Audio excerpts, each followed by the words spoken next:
¿Qué se supone que están haciendo ustedes dos sentados en el piso? Nada, solo estamos viendo una película.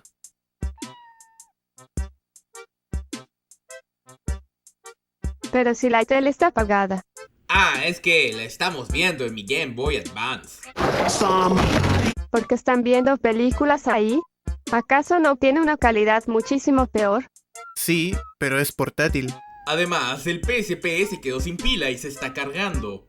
Tienen un reproductor de DVD enfrente suyo. Párense y ocúpenlo. Ay, Dios. Mira, déjame explicarte por qué preferimos verlo de esta manera. Oye, Ryu, creo que la batería del PSP explotó. Serena, llama a los bomberos. Las consolas de videojuegos han cumplido su función de entretenernos desde el momento en el que fueron creadas, pero al igual que con los teléfonos celulares, estos pasaron de cumplir una función específica a ser productos multimedia, lo que significa que ahora podremos hacer muchísimas otras cosas como navegar por internet, escuchar música o lo que nos trae al tema de este video, ver películas. En el pasado, si querías ver una película, estabas obligado a tener un reproductor de VHS, de DVD o esperar a que tu canal favorito de televisión lo diera sin previo aviso. Con las consolas de videojuegos esto cambiaría, ya que de esta manera ahora tendrías un reproductor de video muchísimo más barato que el convencional, y aparte podía correr juegos. Era una combinación ganadora. O eso diría si no fuera porque siempre había algún detalle que no la hacía disfrutable al 100%. En este video veremos cada consola que contó con esta funcionalidad de manera oficial. Ya aviso que no vamos a hablar de aquellas que solo funcionan mediante un desbloqueo, aunque va a haber una pequeña excepción que verán más adelante. En esta ocasión no me encuentro solo, ya que me acompaña un experto en el tema de las consolas de videojuegos. Saluden al gran Mr. Chincha Chincha. Hola a todos, soy el señor Queso, mejor conocido como Mr. Chincha Chincha. Si no me conocen, tengo un canal en YouTube en donde hablo de tres cosas: videojuegos extraños, videojuegos licenciados y videojuegos que no llegaron a América. La función de reproductor multimedia era un poderoso adicional en las consolas del pasado, y vale la pena revisar todos estos casos. Durante este video hablaremos de formatos de videos extraños y funciones multimedia poco conocidas, además de consolas que no esperas que sean capaces de correr películas. Así que, sin nada más que decir, comencemos.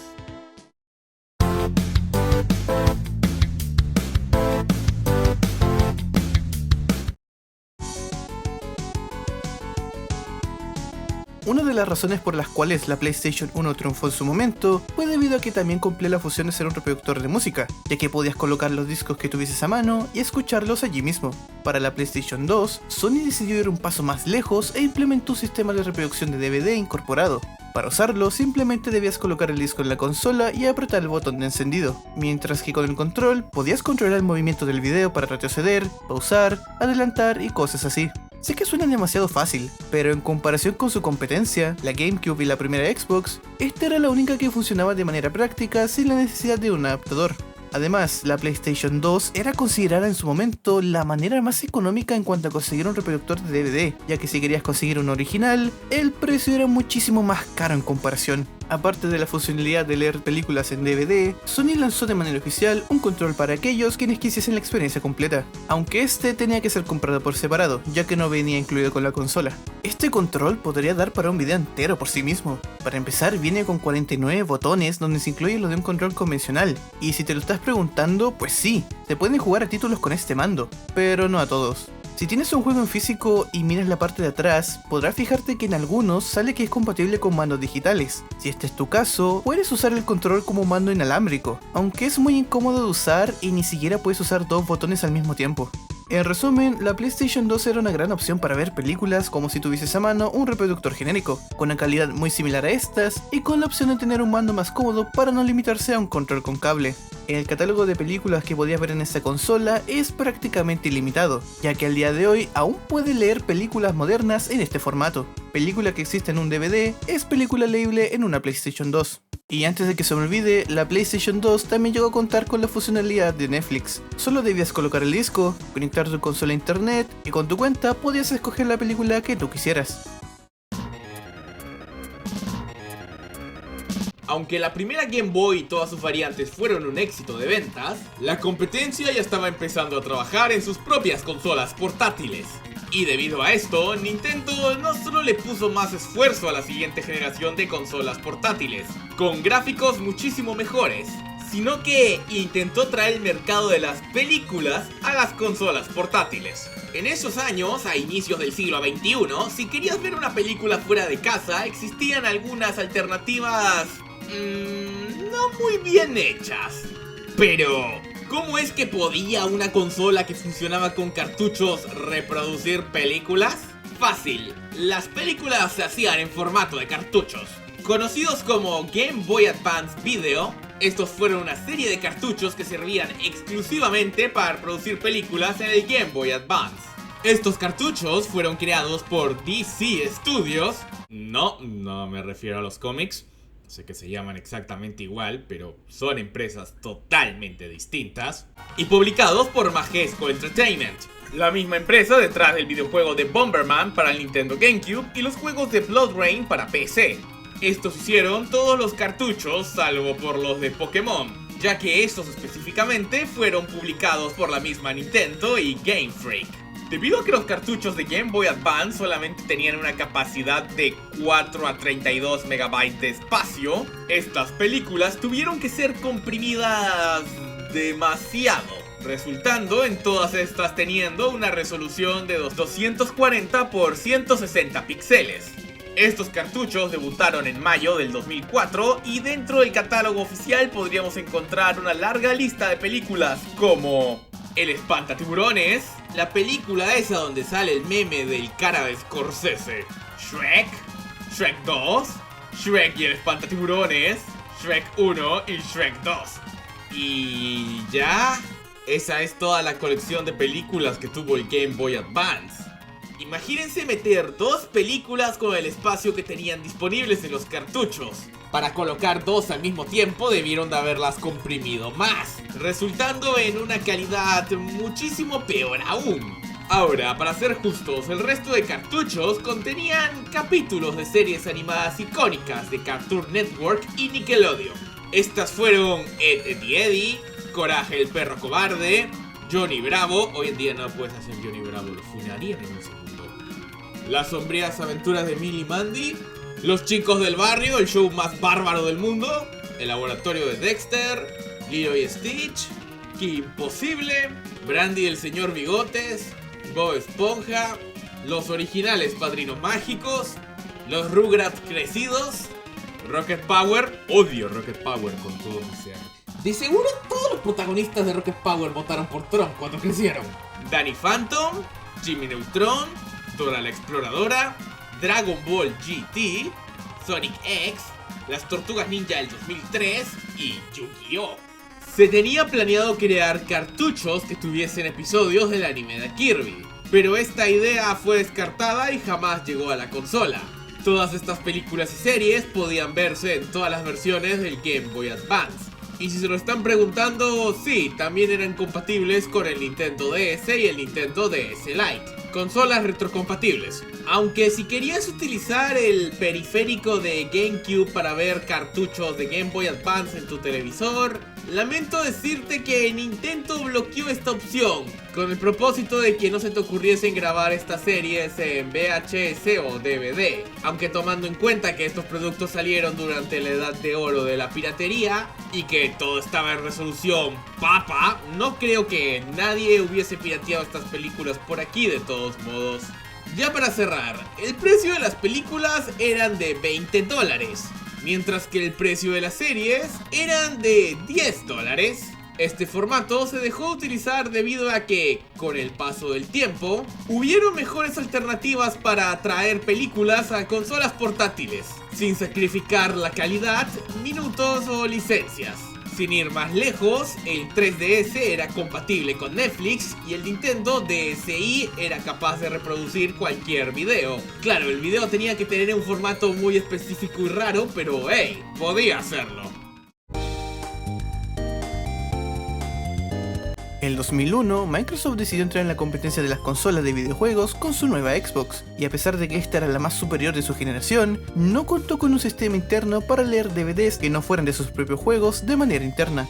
Para evitar quedar atrás como en el caso de la GameCube, la cual no contó ni siquiera con uno, estos decidieron vender un kit por separado que integraba esta función a la consola. De esta manera, si el jugador decidía colocar un DVD pensando que la consola lo podría leer, aparecería un mensaje diciendo que era necesario comprar este kit para poder ver la película. Este kit era llamado Xbox DVD Playback Kit. Contaba con un adaptador pequeño que iba conectado en los puertos de los controles y el control exclusiva de esta, ya que no podías usar el de la misma consola. De esta manera, con este kit, la consola recibiría una mini actualización, por así decirlo, que le permitiría leer DVDs de películas sin ningún problema. Solamente era necesario instalarlo una vez, ya que no era obligación seguir usándolo después. Así que si tenías una Xbox y tu amigo contaba con este kit, técnicamente él podría conectarlo a tu consola y desbloquear esta función secreta, aunque de todas maneras aún necesitarías el control. Este kit tenía un costo de $20 en aquella época. La resolución de estas películas en la Xbox era casi igual a la que encontrarías en un reproductor convencional, así que no había problema en cuanto a la resolución. Y digamos que, aunque se agradece el hecho de poder ver películas en una Xbox, el tener que comprar un kit por separado era un paso extra que los jugadores de PlayStation 2 no tenían por qué hacer en primer lugar, siendo este otro de los motivos por los cuales la consola de Xbox no terminó ganando esa generación. El Xbox 360 evitó el problema de su predecesora, por lo que ya tenía internamente un reproductor de DVD, para llegar y utilizar en el momento, sin tener que comprar un kit externo. Sin embargo, para el año 2006, el formato DVD se quedaría atrás, para dar paso a un cambio generacional llamado calidad HD. Dentro de esta nueva era, llegaron a existir dos alternativas para el público: el Blu-ray y los HD DVD. La diferencia entre estos dos formatos era que los discos Blu-ray contaban con una calidad de 1080 y llegaban a tener hasta 25 GB de almacenamiento, pero eran muchísimo más caros, mientras que el HD DVD era más económico, pero solamente llegaba a una resolución de 1080i y podía llegar únicamente a los 15 GB de almacenamiento. Sony no inventó el Blu-ray, pero sí fue parte del grupo que los desarrolló. Por lo tanto, a ellos les convenía que el formato se popularizase. Por esta razón, el PlayStation 3 de lanzamiento era compatible con películas en Blu-ray.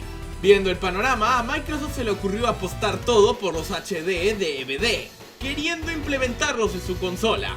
Lo malo es que, de nuevo, no tenían forma de hacer que la lectora del 360 lo leyese de manera nativa, sin un adaptador externo. Puta madre, Microsoft, tú sí no aprendes, ¿verdad? Es así como llegó al mercado el reproductor de HD DVD del Xbox 360. Un accesorio que le permitiría al Xbox 360 leer estos discos por un económico precio de tan solo $200. ¡Qué caro! Esta fue vendida entre noviembre del 2006 y febrero del 2008, durante poco más de un año hasta que fue sacada al mercado debido a que, el formato de los HD DVDs fue vencido por el muchísimo más exitoso mercado del Blu-ray. Debido a esto, el precio del accesorio llegó a bajar hasta quedar en $50, antes de desaparecer completamente. Aunque el accesorio era de color blanco, se sabe que llegaron a existir varias versiones, con tonos oscuros, los cuales únicamente les fueron entregados a los desarrolladores detrás del periférico. Este apartado funcionaba mediante un cable mini USB, que se conectaba a la consola directamente, y no había necesidad de utilizar otro cable HDMI o cables de componente, ya que la misma Xbox 360 se encargaba del resto. Por si se lo están preguntando, esta cosa también era capaz de leer discos DVD normales, pero no juegos de Xbox o Xbox 360. El paquete originalmente contenía el periférico, el disco que se colocaba dentro de la consola para instalar los drivers necesarios, un cable que va a la corriente, el cable USB, un control, baterías y el manual. En ciertas regiones del mundo este accesorio vino junto con una película gratis, para que puedas probar y asegurarte de que funcionaba. En Estados Unidos, Canadá y Australia te regalaban el remake de King Kong de Peter Jackson, mientras que si la comprabas en México te venía con la película de Batman Begins. Hubiese sido muy chistoso que hubiese sido al revés. La calidad de las películas estaba bien, con una calidad de 1080p, pero el problema principal radicaba en el contenido de las películas. Desde el principio, casi todas las compañías apostaron por el Blu-ray, y el HD DVD terminó con joyas como la película mala de Doom, la película live action de Resident Evil, el Superman del 2006, y seguramente otras más, pero créanme, no hay muchos títulos reconocibles aquí. La mayoría pasaron desapercibidos o son películas para adultos. Sí, así es, a esta cosa le fue tan mal que Microsoft apostó por meterle por... Gracias a todos los miembros del canal que con su aporte mensual hicieron posible la realización de este video, en especial a los miembros Lince Deluxe del mes, NeoAlexGan25, Nessie, Gato Cósmico, Rinzi, Bonito Unreal, DRD y Chaos-Tun. Muchas gracias. Aunque el catálogo de películas del HD DVD era aproximadamente de 450, esto era un chiste comparado con el catálogo de los Blu-ray, que si bien hoy en día está de capa caída, sigue haciendo películas hasta la fecha, contando con más de 40.000 películas en su formato, y poco a poco se siguen sumando más con el paso de los años. En su época, Netflix estuvo disponible para el Xbox 360, y también podías comprar películas en la tienda de Xbox, pero no solo están todas disponibles, sino que como cerraron la tienda de Xbox, las que llegaste a comprar pues... digamos que se quedarán ahí, esperando a que las descargues de nuevo en una nueva consola. Finalmente, el Blu-ray fue adoptado más tarde por Microsoft para el Xbox One y sus consolas posteriores. Uno de los principales atractivos de la nueva PlayStation 3 en el año 2006 fue la incorporación del lector Blu-ray, ya que querían volver a repetir lo que hicieron con la PlayStation 2 años antes, ofreciéndole al jugador una alternativa muchísimo más económica en comparación a comprar un reproductor de video por sí solo. Pero digamos que cuando dijeron barato, se referían a lo que ellos pensaban que era barato. Claro, aún puedes seguir leyendo discos de música y DVDs convencionales, pero ¿valdría la pena pagar tanto por una funcionalidad nueva? O sea, esta fue la razón principal por el precio tan absurdo que tuvo al principio, y no teníamos la opción de comprar una sin la necesidad de este lector de discos en Blu-ray. Un estudio realizado en aquellos años reveló que solamente el 60% de los poseedores de una PlayStation 3 desconoció por completo que la consola podía leer este tipo de discos. Con el pasar de los años, la PlayStation 3 recibió varias revisiones, reduciendo considerablemente su precio inicial, pero sacrificando cosas como la retrocompatibilidad con discos de Play 1 y Play 2. Aún así, el lector de Blu-ray jamás fue eliminado en ninguna de estas versiones, y esto la terminó convirtiendo en la opción más económica como fue el plan original. El catálogo de discos Blu-ray es inmenso, llegando a superar los 40.000 títulos. Así que no podré decir exactamente cuántas películas puede leer una PlayStation 3. Puedes tomar la película más actual que tengas en este formato y tu consola la reconocería sin ningún problema. Diría que es una buena forma de tener un reproductor de DVD y de Blu-ray, pero solo si lo compraste en sus años finales, ya que si lo hiciste al principio, esto era un gasto enorme por una funcionalidad que no vale la pena tener. Por último, debo aclarar que la tienda de la PlayStation 3 contaba con películas para ser compradas y rentadas, además de tener Netflix. Aunque la Wii llegaría para darnos por fin una consola de Nintendo con un reproductor de discos en DVD, este jamás sirvió para leer películas o series en este formato. Si querías ver películas de manera oficial en el Wii, la única manera de hacerlo era comprando un disco de Netflix y usarlo junto al canal Netflix para poder ver películas en tu cuenta, por medio de la conexión a internet. Eso o utilizar el canal Kirby, en donde tenías 3 episodios gratis a la semana. Tengo un video en donde le explico, vayan a verlo, es muy bonito. Sorprendentemente, en un principio, Nintendo sí pensó en incluir esta funcionalidad, ya que las primeras versiones del Nintendo Wii tienen presente la programación necesaria para poder leer DVDs. De hecho, si tienes una consola Wii que está chipeada o desbloqueada, puedes convertir tu Wii en un lector de DVD sin ningún problema. Pero para la segunda versión de la consola y la versión mini, Esta característica fue removida, haciendo que leer DVD sea totalmente imposible. Lo más cercano a ver películas en el Wii con estas versiones sería con videos en MP4 o con un USB o micro SD, aunque eso sería más trabajo que colocar un disco y simplemente ver la película. Cuando Sony decidió lanzar su primera consola portátil, la forma en la cual vendrían los juegos físicos fue bastante rara, ya que crearon un sistema totalmente nuevo llamados UMD, también conocidos como los Universal Media Disc. Estos eran unos CDs muy pequeños, comparables con los de GameCube, y eran capaces de almacenar juegos, música y películas con una capacidad de hasta 1,8 GB. Al igual que con la PlayStation 2, Sony buscaba atraer a los consumidores que solo les importara conseguir una consola para ver películas, y al ser esta una portátil, pensaron que tendría más éxito que con su otra consola. Sin embargo, a diferencia de la consola casera, estos discos no eran tan comunes de encontrar, ya que fueron creados exclusivamente para la PSP. Dentro del gran catálogo de estos UMD podemos encontrar películas y series conocidas como la trilogía original de Spider-Man, las 3 primeras películas de Matrix, casi todas las películas de Rocky en esos años, la película de Ben 10 Carrera contra el Tiempo y la serie del Doctor Who del 2005. A diferencia de la Game Boy Advance, estos DVDs venían con menús similares a sus contrapartes caseras, solo que omitían cosas como los detrás de cámaras y todos los extras. Además, todas estas películas contaban con la calidad original de un DVD genérico, pero estas disminuían mucho al ser comprimidas en la pantalla de una PSP, pasando a unos 480p.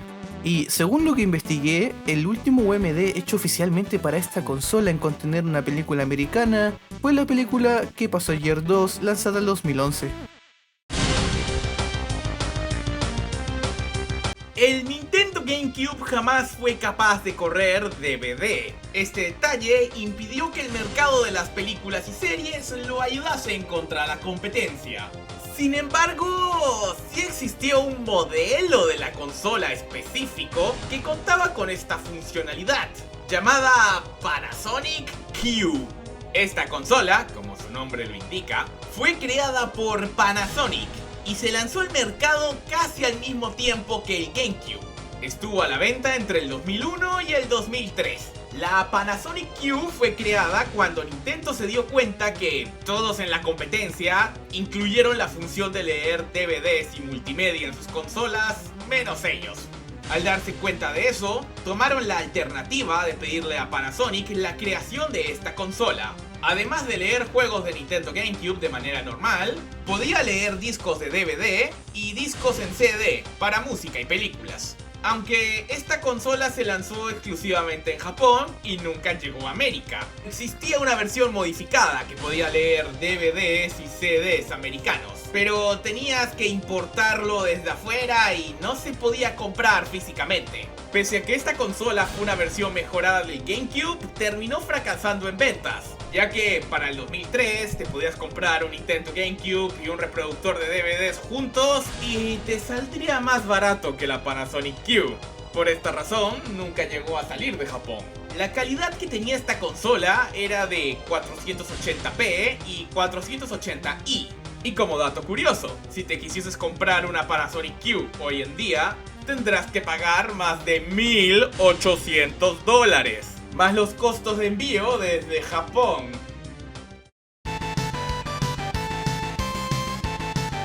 Antes del lanzamiento de la 3DS, se había hecho la promesa de que esta tendría un extenso catálogo de películas en 3D para aprovechar esta función nueva de la consola. Sin embargo, se terminaron echando para atrás y esto jamás terminaría pasando. Podemos suponer que el motivo detrás de esta decisión fue porque la moda del 3D en esos años se había acabado, o quizás porque no querían gastar mucho en tener los derechos de esas películas. Aún así, en Japón era posible comprar una serie de pocas películas a $40 cada una de manera oficial. Estas películas fueron Big Hero 6, La Gran Aventura Lego, Up, Ralph el Demoledor y la serie de Shaun el Cordero.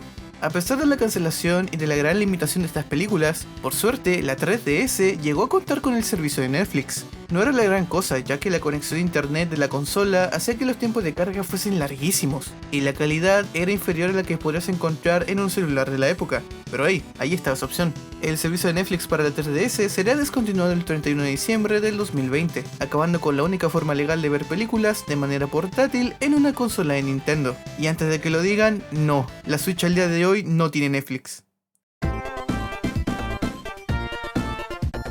La Philips CDI es considerada una de las peores consolas de la historia. Fue creada en colaboración entre Nintendo y Philips. La historia de su creación es bastante larga y tiene que ver indirectamente con PlayStation, pero no estamos aquí para hablar de eso. Esta consola es recordada más que nada por los juegos de Mario y Zelda que salieron para ella, los cuales hoy en día son considerados memes.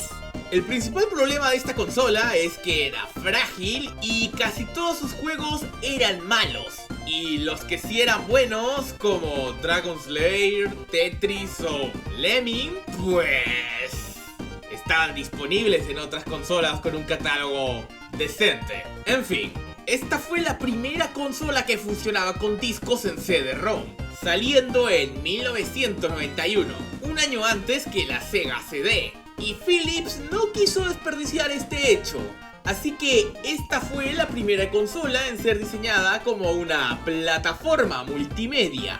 Muchos no saben esto, pero esta consola era compatible con discos en CDI, Foto CD, Audio CD, CD más G, CD más Graphics, Karaoke CD y Video CD, o sea BCD, aunque esta última característica variaba según el modelo.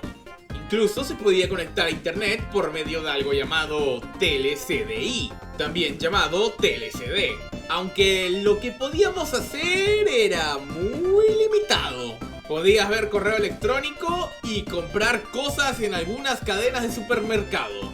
Y ya.